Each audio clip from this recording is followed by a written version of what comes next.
이 시간 하나님 말씀을 경외하는 마음으로 다 같이 자리에서 일어서시겠습니다. 우리 하나님 말씀은 사도행전 10장 45절에서 47절, 신약성경 206페이지입니다. 206페이지. 사도행전 10장 45절 47절. 206. 사도행전 206페이지. 사도행전 10장 45에서 47입니다. 세 절이니까 우리 한 목소리로 다 같이 48절까지 끝절까지 4절 45절에서 48절 끝절까지 다 합독해서 읽도록 하겠습니다. 45절부터입니다. 시작. 베드로와 함께 온 할례 받은 신자들이 이방인들에게도 성령 부어 주심으로 말미암아 놀라니 이는 방언을 말하며 하나님 높임을 들음이러라. 이에 베드로가 이르되 이 사람들이 우리와 같이 성령을 받았으니 누가 능히 물로 세례 베풀물 금하리요 하고 명하여 예수 그리스도의 이름으로 세례를 베풀라 하니라. 그들이 베드로에게 며칠 더 머물기를 정하니라. 아멘. 작성하겠습니다. 우리가 지난 주일에는 신약 에스라 사경의 시간을 보냈습니다. 그리고 계속해서 수요일에는 웨스트민스터 신앙고백서 세례에 관하여, 오늘은 세례에 관하여서 5번째 시간으로 세례와 구원의 관계에 대해서 하나님의 말씀을 선포하고자 합니다. 다 함께 따라하겠습니다. 세례와 구원, 세례와 구원. 이 세례와 구원의 관계를 여러분 어떻게 생각하십니까? 세례받고 하나님의 백성이 된 자, 그는 당연히 구원을 받아야겠죠. 하지만 세례 받았다고 물을 뿌렸다고 다 천국 가고 그 즉각적인 반응이 일어나느냐? 그거는 불가분의 관계이다 하는 것입니다. 자, 그러므로 우리가 이 시작 표시를 여기 핀을 이렇게 아이콘으로 한 것은 세례는 무슨 의미를 가지고 있다 그랬어요? 그리스도와의 연합의 시작. 그죠? 그 시작이기 때문에 시작점으로 이런 아이콘을 우리가 선택을 했었습니다. 그래서 세례 28장 우리가 보는데 첫 번째 1항의 제목은 세례의 의미였습니다. 세례가 의미가 무엇인지 여러분 다 기억을 하실 거고, 색칠한 글씨 부분만 싹싹 봐도 맞아. 우리가 세례를 통해서 유형교회에 가입을 하는 것이고 하는 은혜의 언약에 참여하는 것이고 은혜의 표와 인장이며 그리스도께 접분치파되는 인장이고 표였다. 중생과 사함의 표요, 새 생명의 표요, 세상 끝날까지 이제 주님을 따라가겠다는 표가 되었다. 2항에서는 뭐였습니까? 세례의 방법은 어떻게 하는 것이냐? 물을 성부와 성자와 성령의 이름으로 주면 합법적으로 부름받는 목사를 통하여 집행하면 된다. 그럼 세례를 할 때 이제 물은 어떻게 할 것이냐? 완전히 잠궈야 되느냐? 뿌려야 되느냐? 아니면 부어야 되느냐? 이런 문제에 대해서 우리가 성경 원어까지 찾아보면서 우리는 뿌리는 것으로 만족하고 뿌리는 것이 성경에 훨씬 더 많이 나온다 라는 이야기를 했습니다. 그 다음에 4항에서는 뭘 봤습니까? 누가 받을 수 있느냐 할 때 성경에 나와 있는 대로 모든 아이들이 다 받을 수 있고 모든 가족들이 다 받을 수 있고 빌립의 온 집안들이, 빌립보에 있는 간수 집안의 온 사람들이 다 받았다 하는 것처럼 온 가족들이 다 받을 수 있는 것입니다. 그리고 한편만 믿는 부모가 있는 집안의 유아도 받을 수 있다 하는 것을 우리는 성경을 통해서 다 살펴봤습니다. 신약 사경일 때도 디모데의 믿음이 어디를 통해서 왔다고 사도 바울이 마지막 디모데후서에서 말씀했어요? 어머니 누구요? 엄마는 모르겠고, 그죠? 외조모 로이스와 어머니는 유니게, 외조모는 할머니, 외할머니죠. 그래서 그 어머니가 유대인이다 그러면 유대인들은 유대인 취급해주고, 아버지가 유대인이어도 어머님이 이방이다 그러면 이방인이에요. 그나마 엄마 신앙, 그게 참 중요하다. 자, 오늘의 5번째 세례와 구원, 다 같이 한번 앞에 보시고 읽어보겠습니다. 합독합니다. 앞에 보세요. 시작. 이 의식을 모독하거나 무시하는 것은 커다란 죄가 된다. 그렇지만 세례를 안 받는다고 해서 그 사람이 중생할 수 없다거나 구원 못 받는다든가 또는 세례 받는 사람은 모두 의심할 여지 없이 중생했다고 할 수 있을 만큼 세례의식의 은혜와 구원이 불가분하게 속해 있는 것은 길게 이야기했지만 굉장히 오늘 간단한 이야기입니다. 첫 번째로 보면은 이 의식을 모독하거나 무시하는 것은 일단 죄입니다. 세례와 구원받은 것이, 구원론이 불가분의 관계라고 지금 이야기를 끝에서 했지만 그 불가분의 관계라고 해서 이거를 무시하거나 모독하거나 이래선 된다 안 된다? 안 된다. 꼭 세례 물 부었다고 천국 가는 거 아니네. 세례 받은 사람도 뭐 나중에 난장판이 될 수 있구만 보니까. 하지마. 그런 경박한 자세, 가벼운 자세를 가져서는 절대 안 된다. 또한 이제 교회 다니는 사람 중에서도 이런 사람이 있죠. 받을 수 있는데 지금은 안 받을 거야. 나 지금 예수님 믿지만 그게 뭐가 급해. 이렇게 경솔히 여기는, 경홀히 여기는 이런 자세도 안 되고, 또 반대로 그거에 대해서 억지로 또 자기가 받겠다고, 하나님 앞에 내가 뭐 모르겠지만 그냥 아무나 받아 그냥 하면서 쉽게 너무 또 베푸는, 아무것도 아니야 이거 그냥 다 받아 이렇게 하는, 이것도 경솔히 여기는, 경홀히 여기는 그런 태도가 될 수 있습니다. 양쪽 다 우리는 견지해야 되고 조심해야 됩니다. 그러므로 이 의식, 세례의식에 대해서 모독하거나 무시하는 것은 커다란 죄가 된다. 왜 그러냐? 성경이 그렇게 쓰고 있기 때문이죠. 세례를 주라고 말하고 있어요. 그러나 세례가 구원론과의 어떤 불가분의 100%의 어떤 관계를 가지고 있느냐? 그건 아니라는 거죠. 왜냐하면 예수님 우편에 있던 강도도 물세례를 받았어요? 못 받았어요? 못 받고 그 자리에서 죽었으나 네가 나 오늘 함께 낙원에 있으리라, 이런 선포를 받았거든요. 불가분의 관계는 아니지만 어쨌든 하나님 앞에서 명령이기 때문에 주가 오실 때까지 우리가 땅끝까지 이르러 아버지와 아들과 성령의 이름으로 세례를 베풀어야 하는 명령을 받았기 때문에 그것을 해야 하는 것이라는 거죠. 그러므로 이 의식을 모독하는 행위는 굉장히 반성경적인 행동이 되는 것입니다. 누가복음 7장 30절 읽어보겠습니다. 시작. 바리새인과 율법교사들은 그의 세례를 받지 아니하므로 그들 자신을 위한 하나님의 뜻을 저버리니라. 이것도 죄예요. 여기 보니까 뭐래요? 세례를 받지 아니하므로 하나님의 뜻을 저버린다. 실제로 성경에 이런 사람들이 부류가 있네요. 오늘날도 그 세례 안 받아도 돼, 이런 사람 누구예요? 바리새인과 율법교사들 같은 자세다라는 것을 우리는 알게 되었습니다. 그렇군요. 바리새인과 율법교사들 같은 자세가 바로 세례를 경시 여기고 세례를 무시하고 세례를 가볍게 여기는 자세였구나 하는 거예요. 제가 모니터 좀 해보려고 잠깐 켰는데 사운드가 나와서 죄송합니다. 잘 나가고 있습니다. 간사님이 없어가지고 제가 한번 보려고. 깨어났습니까? 덕분에 잘 깨어났어요? 이게 원격으로도 이게 다 됩니다. 이 시스템이 뭐가 안 돼가지고 가끔 음향이 나가가지고요. 제가 아까 전에 필터 걸고 막 다시 다 해놔가지고. 바리새인과 율법교사들은요, 세례를 어떻게 했다? 받았다 안 받았다? 왜 안 받았을까?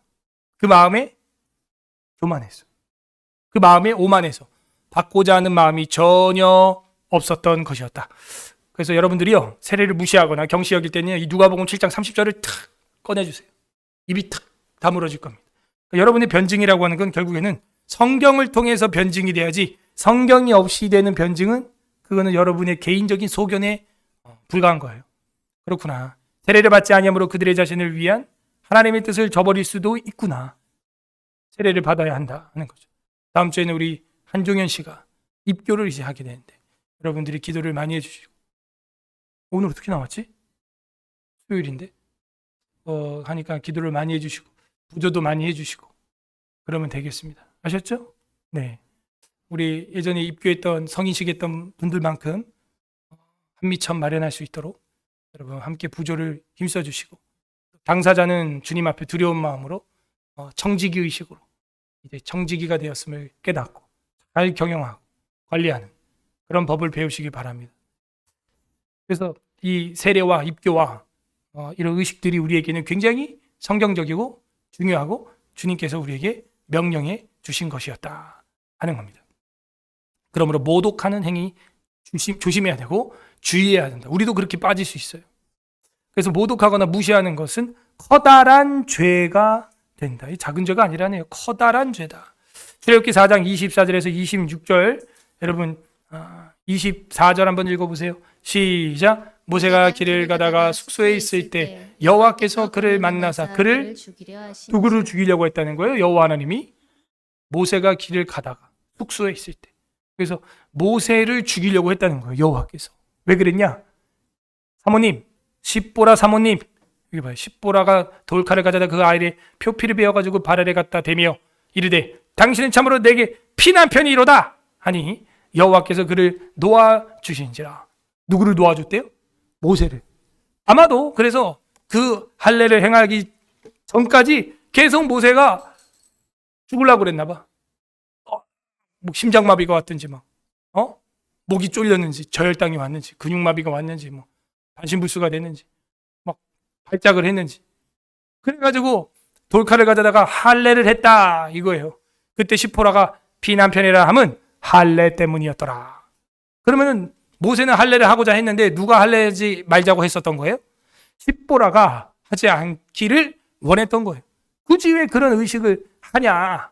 아이 아프게.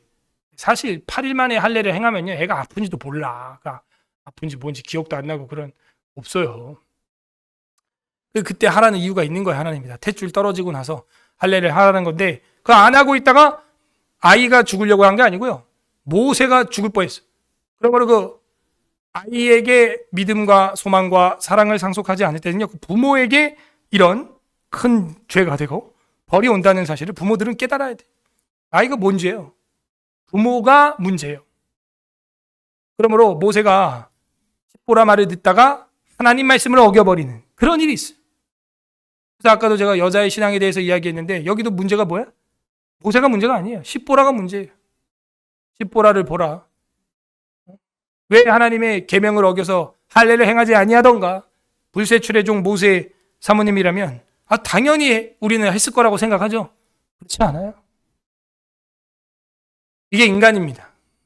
그래서 한 민족의 왕을 넘어뜨릴 때는요, 리더십을 넘어뜨릴 때는요, 여자를 넘어뜨린다 하는 것을 우리는 알 수가 있어요. 여자가 넘어지면 그 다음 남자 넘어지는 건 도미노예요. 도미노. 하와를 넘어뜨리면 돼. 그죠? 솔로몬을 넘어뜨리려면 그 왕비들을 갖다가 그냥 우상숭배자를 만들면 되는 거예요.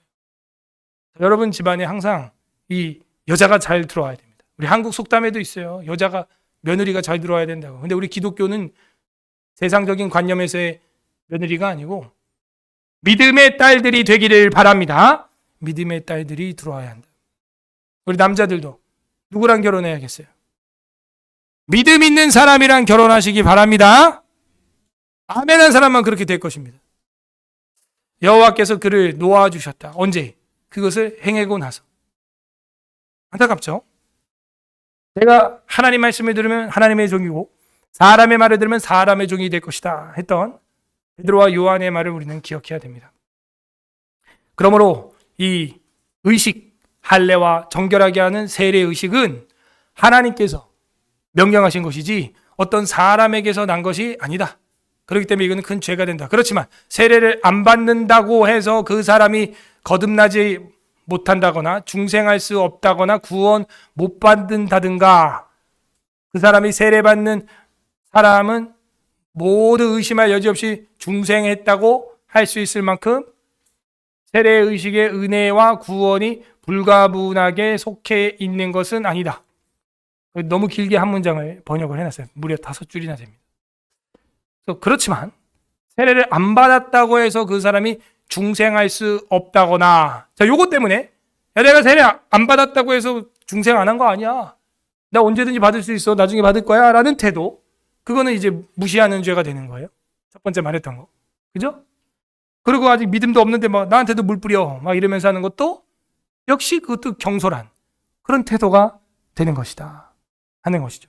중생이라고 하는 건 이제 다시 태어나는 거, 예수 믿고 영원한 천국에 생명을 얻게 되는 거. 여러분 안에는 예수님이 왕이십니까? 예수님의 십자가가 여러분의 구원의 표입니까? 그러면은 이제 여러분 안에도 중생이 있는 거예요.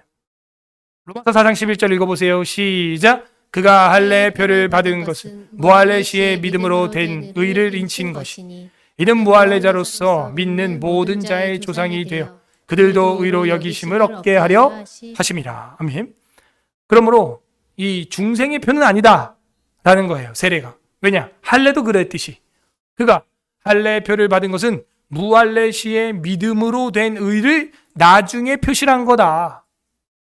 그러므로 아브라함이 할례 받기 전에 먼저 믿음으로 의롭다함을 받았다고 칭함을 받았다. 그게 어디 나온다?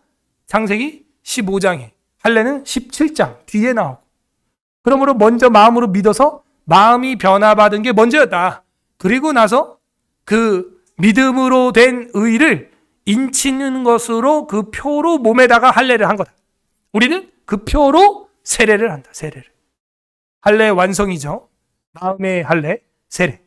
이는 무할례자로 믿는 모든 자의 조상이 되어 그들도 의로 여기심을 얻게 하려 하심이라.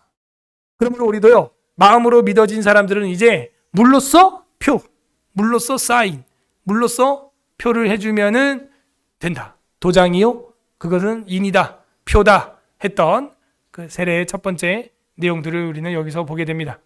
그러므로 구약에 나왔던 할례는 세례의 모형이고 실상은 세례가 실상이었다. 그리고 예수님이 이 세례를 받을 때 어떤 일이 일어나요? 성령이 비둘기같이 또 성부 하나님의 음성이 들리면서 이제는 우리가 바른 방향 감각을 갖고 살 수 있는 길은 바로 이 삼위일체 하나님을 따라가야 하는 것이다 라는 것을 보여주고 있는 것입니다. 그렇기 때문에 우리가 유아에게도 줄 수 있는 거예요. 할례는 난지 며칠 만에? 8일 만에도 받았다. 그러므로 우리는 세례도 난지 8일밖에 안 된 아기라고 할지라도, 물론 뭐 우리 교회 8일 만에 나온 아기는 한 번도 없었지만 보통 40일이나 80일 지나서 나오잖아요. 나오기 때문에 언제든지 그 유아 세례의 표를 받을 수 있다. 8일 만에 할례를 받았던 아브라함의 후손들도 그 부모로 말미암아 믿음의 공동체에 가입이 된 건데 우리가 왜 아이들이 주께로 나온 것을 막아야 되느냐? 막아야 할 이유가 없다. 사도행전 10장 2절, 그가 경건하여 온 지방과 더불어 하나님을 경외하며 백성을 많이 구제하고 하나님께 항상 기도하더니. 그래서 온 집안이, 이게 아기는 빼고 그런 게 아니에요. 온 집안이 더불어 하나님을 경외하고 백성을 많이 구제하고 하나님께 항상 기도했다. 이야기가 나옵니다. 사도행전 10장 4절 한번 여러분이 읽어보세요. 10장 4절 시작. 고넬료가 주목하여 보고 두려워 이르되 주여 무슨 일이니까? 전사가 이르되 내 기도와 구제가 하나님 앞에서 상달되어 기억하신 바 되었으니. 그래서 거듭난 사람은요, 이렇게 이방인이어도 하나님 앞에 상달이 되는 거예요. 세례 받았을까요? 고넬료가? 이방인인데요? 안 받았어요. 지금 이탈리아 대 백부장이었잖아요. 이탈리아, 로마. 그래서 지금 전혀 세례하고 지금 무관한 상태입니다. 그러니까 이방 땅에 있어요. 아예. 그런데 그가 하나님을 믿고 경외하고 주님 앞에 구제를 하고 이웃들을 돌보고 이러고 기도를 하니까 천사가 그에게까지 나타나서 너 기도하고 구제가 하나님 앞에 상달되었다. 이렇게 된 거예요. 그래서 10장 22절에 보게 되면 그들이 대답하되 백부장 고넬료는 의인이요 하나님을 경외하는 사람이라 유대 온 족속이 칭찬하더니 그가 거룩한 천사의 지시를 받아서 당신을 그 집으로 청하여 말을 들으려고 하느니라, 설교를 들으려고 합니다. 한데 하고 이야기를 하는 거예요. 아직도 세례를 안 받은 상태입니다. 사도행전 10장 31절에 보게 되면 말하되 고넬료야 하나님이 내 기도를 들으시고 내 구제를 기억하셨으니 반복되면서 나옵니다. 10장 45절 읽어보세요. 시작. 베드로와 함께 온 할례 받은 신자들이 이방인들에게도 성령 부어 주심으로 말미암아 베드로와 함께 온 할례 받은 신자들이 이방인에게도 성령을 부어 주심으로 말미암아 놀랬다. 그래서 자기들은요, 할례 받은 유태인만 성령이 임하고 거듭나는 줄 알았는데 알고 보니까 이방인들도 성령을 받네. 이걸 보고 깜짝 놀란 거예요. 깜짝 놀래가지고 그 다음에 뭐라 그러냐? 47절에 읽어보세요. 시작. 이에 베드로가 이르되 이 사람들이 우리와 같이 성령을 받았으니 누가 능히 물로 세례 베품을 금하리요 하고. 이제 세례 준다고요. 근데 이게 진작에 이 10장 초반에 1절에 2절에 벌써 이 고넬료는 하나님 앞에서 의인이고 하나님의 그 응답을 받을 수 있는 그런 사람이고 구제와 기도가 상달된 하나님과 통하는 그런 사람이었어요. 이미도 세례 안 받았다고요. 근데 47절이 돼서야 누가 능히 물로 베풀물 그 말이요 이렇게 된 거예요. 이것 때문에 꼭 물 세례가 구원과 불가분의 관계이냐? 아니다. 물 세례 아직 안 받았어도 하나님과 소통되며 구원의 거듭남에 도달할 수 있다 없다? 있다. 하나님의 은혜를 받고 믿음이 있고 이방인이라고 할지라도 주님을 향한 신실한 기도와 구제와 헌신과 헌상과 이런 것들이 상달될 수 있다.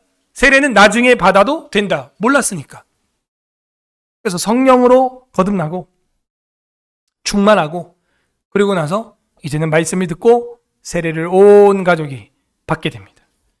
그래서 이 가정에 있는 사람들이 다 말씀을 듣고 변화되었다 하는 걸 우리가 알 수 있죠. 이 이야기하면서 우리는 또 세례에 대해서 이야기할 때 이 가족들은 아마 침례를 받았을 거야. 또 그런 생각할 수 있죠. 또 계속 침수의 문제에 대해서 여러분 그런 생각을 하시는데 우리가 저번에도 마가복음이나 여러 성경들 보고 히브리서도 보고 했는데 결국에는 구약의 정결 예식은 잠궈서 했다, 뿌려서 했다, 뿌려서 했다. 그리고 밥티조가 뿌린다만 있다, 잠군다만 있다, 뿌린다도 있다. 뿌린다도 있다라는 밥티조의 용례를 우리는 분명히 확인을 했고. 그리고 또 이번 주에 제가 생각을 공부하면서 책 보면서 이제 또 보게 된 게 뭐냐면은 여러분 생각해 보십시오. 침수례만 꼭 해야 된다는 제세례파의 침례교도들의 의견이 정말 그게 고집스럽게 맞는 거라면 또 얘기할게요. 예정론 빼고 예정론에서도 제가 이 얘기했는데 몸이 불편한 장애우들은 다 세례 못 받아 그러면. 그죠? 예정도 예정을 버리면은 예정론을 만약에 여러분 교리를 버리게 되면은 그 외적 증언이 없고 신앙 고백을 못하는 지적 장애인들은 다 지옥 가야 돼. 맞죠? 아니 이 땅에서도 그렇게 억울하게 고통스럽게 사는데 그 영혼이 말씀을 듣고 거듭난다고 하는 그런 예정 교리를 우리가 무시한다면 그거만큼 잔인한 종교가 어디 있어요? 약자들, 장애우들 이런 사람들 오히려 교회가 그들을 위하여 기도하고 돌보고 이래야 되는 거 아니에요? 그런데 예정론을 무시하게 되면은 그냥 자기 의지로 자유의지를 자꾸 이야기하는 사람들, 교회 나와서 그래도 내가 믿어야 한다 라고 말하는 사람들, 그런 정신과 건강이 없는 우리 환우들에게 장애우들은 다 지옥 가란 얘기예요. 말이 안 돼요. 그 복지센터 다 헛방인 거야. 다. 어떻게 그런 잔인한 교리를 만드냐 이거예요. 그러나 우리는 하나님께서 예정하고 택한 자들은 장애우들도 그 복음의 음성이 그 귀와 그 영혼에 들려서 속사람이 거듭난다. 외적 증언이 없어도. 외적으로는 그런 장애 때문에 뭐 뇌성마비나 여러 가지 뭐 다운 증후군이나 여러 가지 장애로 인해서 전신마비나 식물인간이나 뇌사 상태나 반신불수나 그런 상태로서 반응은 없지만 거듭날 수 있다 없다? 있다. 그게 예정교리야. 세례도 마찬가지입니다. 침례만 된다고 자꾸 우긴다면요. 여러분 그 뇌성마비에 있는 사람 물에 넣어봐 어떻게 될까? 걷는 것도 제대로 못 걸어서 막 쩔뚝쩔뚝 막 이러고 막 손이 꼬이고 막 이런 사람이 있는데 그 사람 물에 넣었다가 잘못되면 어떡할 거야? 그러니까 꼭 침수례로 하겠다고 우기는 사람. 그리고 지금 병원에 있는 사람이나 임종 직전에 있거나 그 다음에 중환자실에 있거나 피부질환이 있는 사람. 감염되면 어쩌려고 그래요? 그 공공이 같이 썼던 물 아니에요? 사도행전에 보니까는 이날에 신자의 수가 몇 명이 더 했더라? 3,000명. 그 3,000명 담갔다 뺐다 했던 그 물에 내가 여러분 담그고 말 거야. 여러분 근데 몸에 질병이 있거나 뭐 감염될 수 있거나 아직 수술 환부가 있거나 이런 사람들을 그 공공에 세례를 했던 침수로 만약에 했다고 쳤을 때 그 물에다가 넣었을 때 그 사람이 어떻게 될까? 감염될 수 있죠. 중환자실에 있는 사람을 갖다 침수한다. 책임질 수 있겠어요, 여러분? 돌아가셔요, 잘못하면. 큰일 납니다. 이런 것들을 우리가 다 염두를 해야 돼요. 이비인후과에 질병이 있는 사람들, 코, 귀. 애기들도 수영장이 뭐야? 목욕탕만 갔다 와도 중이염 걸려가지고 맨날 막 귀에다가 막 빨간불 켜놓고 막 이러고 있는데 그걸 갖다 침수례로 갖다가 만약에 중이염이 있는 사람을 했다. 이런 것들을 우리가 생각을 해야 돼요. 그러므로 저는 계속 얘기하지만 뿌리는 것이 맞습니다. 그러면은 임종 직전에 있는 사람도 중환자실에 있는 사람도 그리고 또 뭐 중이염이 있는 사람이든 말든 다 줄 수 있어요. 뇌성마비 환자든 그 다음에 또 무슨 질환이 있든 정신적인 문제가 있든 뭐 식물인간이든 다 줄 수 있어요. 주님이 명령이니까. 중증 장애인들이 얼마나 많은지 아십니까? 치매나 인지장애 환자들도 문제예요. 침수를 만약 했다가. 노약자나 골다공증 환자들 만약에 그 탕에 들어가다가 넘어지면 그 심각한 호흡기 장애, 심장 질환 있는 사람들. 물속에 들어가면 숨 쉴 수 있어요? 못 쉬어요? 못 쉬죠? 근데 그거를 갖다가 담갔다가 만약에 심장이나 호흡기 질환 있는 사람이 그 물속에 들어갔다가 만약 물을 먹었다. 그래서 폐에 물이 들어갔거나 이상이 생기면. 그죠?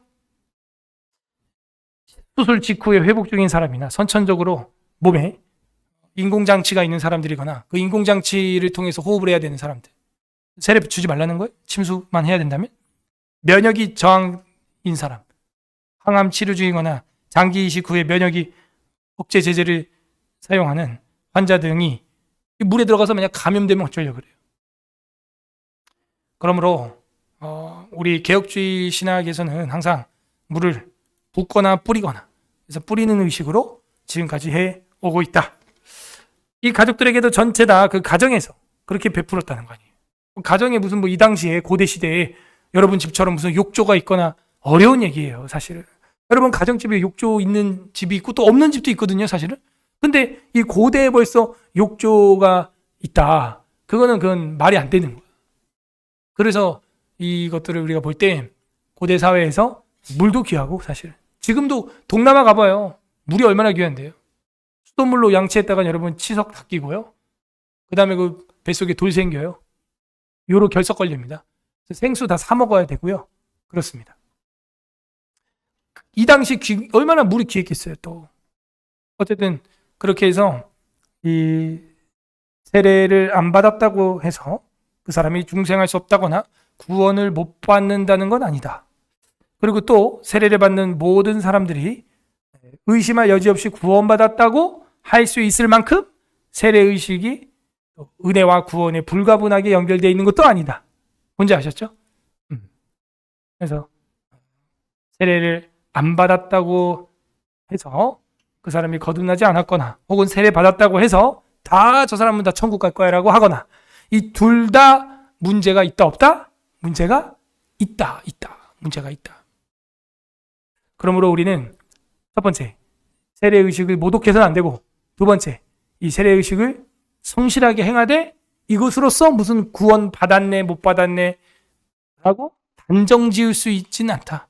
그러나 우리는 외적 증거밖에 못 보기 때문에 박수로 하나님께 영광 돌리고 축하해주고 그렇게 할 뿐이에요. 그리고 그 영혼이 속사람이 진짜 거듭나기를 정말 구원받기를 바랄 뿐이다 하는 것입니다. 사도행전 8장 13절 다 같이 읽어보세요. 시작. 시몬도 믿고 세례를 받은 후에 전심으로 빌립을 따라다니며 그 나타나는 표적과 큰 능력을 보고 놀라니라. 자, 시몬은요 베드로를 이야기하는 게 아닙니다. 신약 사경할 때 보니까 시몬은 누구였어요? 네? 마술사였어요. 마술사 시몬이었고 이 사람도 뭐라고 돼 있어요? 믿고 세례를 받았다고 돼 있어요. 그러면 이 사람도 구원받았겠네. 야, 무당이 예수 믿었구나 하는 간증처럼 굉장히 우리가 극적인 아주 드라마틱한 어떤 회심이라고 생각이 될 법해요. 그러나 10절만 딱 넘어가도 8장 23절 다 같이 읽어보세요. 시작. 내가 보니 너는 악독에 가득하며 불의에 매인 바 되었도다. 이것도 시몬한테 하는 거예요. 왜? 돈을 주고 하나님의 은혜를 살려고 했던 거예요. 제자들이 예수님의 이름으로 귀신들을 막 내어 쫓으니까 나에게도 저런 능력을 주소서 하면서 돈을 주고 하나님의 은혜를 돈 주고 살려고 하다가 망하게 되었다 하는 거예요. 그러면 앞에서 믿고 세례를 받았다 분명히 이렇게 돼 있는데 이 시몬이 10절 지나서 악독이 가득한 자가 되고 벌을 받게 됩니다. 이거 어떻게 생각해요? 그러니까 이 앞에서 받았던 이 믿고 세례라고 하는 것이 구원을 담보해 줄 수 있는 보증이 될 수 없다는 거예요. 불가분의 관계가 아니라는 거예요. 이런 인간도 있다는 거예요. 겉으로는 믿습니다. 따라가겠습니다. 이래가지고 세례까지 줬는데 나중에 보니까 악독이 가득한 사람이에요. 우리 중에는 이런 사람이 없기를 바랍니다. 이러면 안 돼요. 모양은 교회 나와 있고 엄마 따라 아빠 따라 와가지고 세례도 받고 이것저것 다 하고 있는데 나중에 보니까는 딴 마음을 품고 있었더라. 그런 악한 마음은 예수님의 이름으로 떠나갈지어다. 오늘 기도하실 때 그렇게 기도하시기를 바랍니다. 겉과 속이 다른 것만큼 화날 일이 없어요. 농부에게. 하나님 아버지께서 여러분을 열매를 보실진데 수박이 있다고 칩시다. 수박을 딱 땄어. 그 반을 딱 쪼갰는데 무슨 색깔이어야 돼? 근데 하얘. 그럼 어떻게 된 거야? 잘못된 거야. 안 익은 거야. 갖다 버려야 돼요. 수박이 반을 쪼갰으면 속이 빨개야죠. 그래야 농부가 하하하 하고 기뻐하고 좋아하고 할 거 아닙니까? 수박을 딱 쪼갰는데 하얘. 문제가 있는 거야. 안 익은 거야. 덜 익은 거야. 덜 익은 거야. 겉과 속이 같은 사람. 우리가 정말 속사람이 익어가서 거듭나서 외적 증언도 넘치는 열매가 있는 우리 서울의 세라교회 성도들 되기를 바랍니다. 그것이 바로 진정한 구원입니다.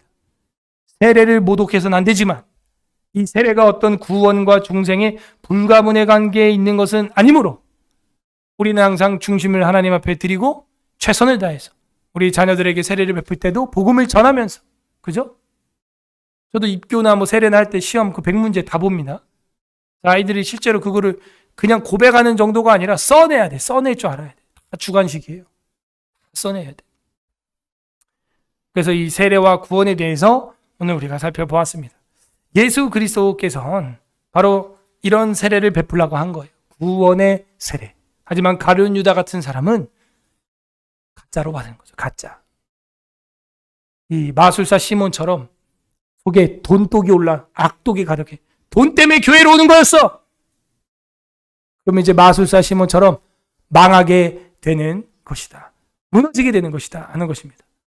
우리 오늘 우리가 이 말씀을 기억하여서 이 수요일날 기도할 때 어둠의 영이 떠나가고 악한 영이 물러가고 예수님을 진실로 사랑하는 우리 모두가 되기를 주님의 이름으로 소망합니다. 아멘. 아멘. 우리 다 같이 한번 기도하겠습니다. 하나님 감사합니다. 우리에게 이런 진정한 아름다운 세례를 허락하여 주시니 감사합니다. 우리가 겉과 속이 다른 사람이 되지 아니하고 온전히 주님 앞에 성화되고 성장하고 하나님 앞에 변화될 수 있는 기회를 주신 것 감사합니다. 감사하는 기도 이 시간 올려드리길 바랍니다. 내가 무엇이간데 고넬료와 같은 이방인이었는데 정말 주님께서 나를 구원해 주시니 감사한다는 감사 기도하시고, 두 번째는 회개합시다. 세례를 모독하거나 교회의 모든 성례를 우리가 모독하거나 가볍게 여겼던 것들, 그리고 그 성례에 내가 동참했다고 해서 마치 구원을 따놓은 당상인 것처럼 마술사 시몬처럼 하나님의 은혜를 내 손으로 마음대로 할 수 있는 것처럼 착각했던 것들 우리가 회개했으면 좋겠습니다. 그리고 이미 세례 받으신 분들은 내가 정말 세례 받은 사람다운가? 내가 정말 입교한 자 같은가? 내가 정말 유아 어린이 세례 받은 자 같은가? 돌아보면서 주님, 내 속이 익어가지 않고 겉만 줄무늬가 있는 수박처럼 살았던 것들 용서하여 주옵소서.